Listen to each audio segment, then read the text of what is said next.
1 Samuel chapter 19. And Saul spake to Jonathan his son and to all his servants that they should kill David. But Jonathan's son, Saul's son, delighted much in David. And Jonathan told David, saying, Saul my father seeketh to kill thee.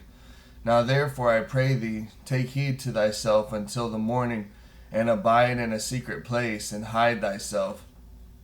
And I will go out and stand beside my father in the field where thou art, and I will commune with my father of thee, and what I see that I will tell thee.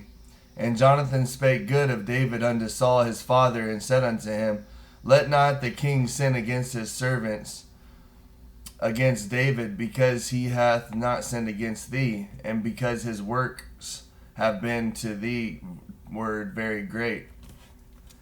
Very good. For he did put his life in his hand, and slew the Philistine, and the Lord wrought a great salvation for all Israel. Thou sawest it, and didst rejoice. Wherefore then wilt thou sin against innocent blood, to slay David without a cause? And Saul hearkened unto the voice of Jonathan, and Saul sware, As the Lord liveth, he shall not be slain. And Jonathan called David, and Jonathan shewed him all those things. And then Jonathan brought David to Saul, and he was in his presence as in times past. And there was war again, and David went out and fought with the Philistines, and slew them with a great slaughter, and they fled from him. And the evil spirit from the Lord was upon Saul, as he sat in his house with his javelin in his hand, and David played with his hand.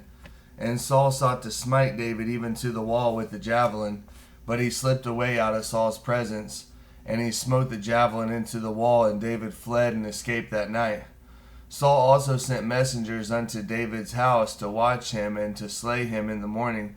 And Michal, David's wife, told him, saying, If thou save not thy life tonight, tomorrow thou shalt be slain. So Michal let David down through a window, and he went and fled and escaped. And Michal took an image and laid it in the bed, and put a pillow of goat's hair for his bolster, and covered it with a cloth. And when Saul sent messengers to take David, she said, He is sick. And Saul sent the messengers again to see David, saying, Bring him up to me in the bed, that I may slay him. And when the messengers were come in, behold, there was an image in the bed, and with a pillow of goat's hair for his bolster. And Saul said unto Michal, Why hast thou deceived me so, and sent away mine enemy, that he is escaped? And Michal answered Saul, He said unto me, Let me go, why should I kill thee? So David fled and escaped, and came to Samuel to Ramah, and told him all that Saul had done to him, and heard. And he and Samuel went and dwelt in Naioth. And it was told Saul, saying, Behold, David is at Naioth in Ramah. And Saul sent messengers to take David, and when they saw the company of the prophets prophesying, and Samuel standing as appointed over them, the Spirit of God was upon the messengers of Saul, and they also prophesied. And when it was told Saul, he sent other messengers, and they prophesied likewise.